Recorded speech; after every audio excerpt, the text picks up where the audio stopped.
വെറുതെ ഇരിക്കുന്നവർ സ്ഥിരം കേൾക്കുന്ന ചോദ്യമാണ്, നീ എന്താ പകൽ സ്വപ്നം കണ്ട് ഇവിടെ ഇരിക്കുകയാണോ എന്നത്. വിദ്യാർത്ഥികളാണെങ്കിൽ ഇതിന്റെ പേരിൽ ടീച്ചർമാരുടെയും രക്ഷകർത്താക്കളുടെയും ഒക്കെ വഴക്കും സ്ഥിരം കേൾക്കാറുണ്ട്.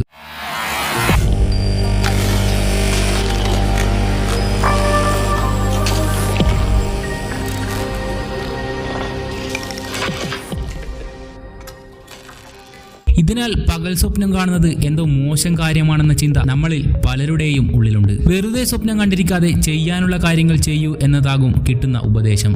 എന്നാൽ പകൽ സ്വപ്നം കാണൽ അത്ര മോശം കാര്യമല്ലെന്നാണ് അടുത്തിടെ പുറത്തു വന്നിരുന്ന ഗവേഷണ ഫലങ്ങൾ. പകൽക്കിനാക്കൾ കാണുന്നത് നമ്മുടെ ഓർമ്മശക്തിയെ ശക്തിപ്പെടുത്തുമത്രേ. യുഎസിലെ ഹാർഡ്വേർഡ് സർവകലാശാലയിലെ ശാസ്ത്രജ്ഞന്മാരാണ് പഠനവുമായി രംഗത്ത് വന്നിരിക്കുന്നത്. എലികളിലാണ് പരീക്ഷണം നടത്തിയത്. 13 എലികളെ തിരഞ്ഞെടുത്ത ശാസ്ത്രജ്ഞർ ഇവരുടെ മസ്തിഷ്ക പ്രവർത്തനങ്ങൾ നിരീക്ഷിച്ചു. 64 തവണ 2 ബ്ലാക്ക് ആൻഡ് വൈറ്റ് ചിത്രങ്ങൾ ഒറ്റ ദിവസത്തിൽ ഇവരെ കാണിച്ചു. ശാസ്ത്രജ്ഞർ തുടർന്നും എലികളെ ചിത്രങ്ങൾ കാണിക്കുകയും ഹിപ്പോകാമ്പസ്, വിഷ്വൽ കോർട്ടെക്സ് എന്നീ മസ്തിഷ്ക ഭാഗങ്ങളുടെ പ്രവർത്തനം വിലയിരുത്തുകയും ചെയ്തു. കാണുന്ന കാര്യങ്ങളെ വിലയിരുത്തുന്ന ഭാഗമാണ് വിഷ്വൽ കോർട്ടെക്സ്. ഓർമ്മകളെ സമഗ്രമായി ശേഖരിക്കുന്ന ഭാഗമാണ് ഹിപ്പോകാമ്പസ്. ബ്ലാക്ക് ആൻഡ് വൈറ്റ് ചിത്രങ്ങൾ നോക്കിയപ്പോൾ വിഷ്വൽ കോർട്ടെക്സ് പ്രത്യേക ഘടനയിൽ ഉദ്ദീപിക്കപ്പെട്ടെന്ന് ശാസ്ത്രജ്ഞർ നിരീക്ഷിച്ചു. പിന്നീട് ചിത്രങ്ങളില്ലാത്ത സ്ക്രീനുകൾ ഇവയെ കാണിച്ചു. നേരത്തെ കണ്ട ചിത്രങ്ങൾ പകൽക്കിനാക്കളായി.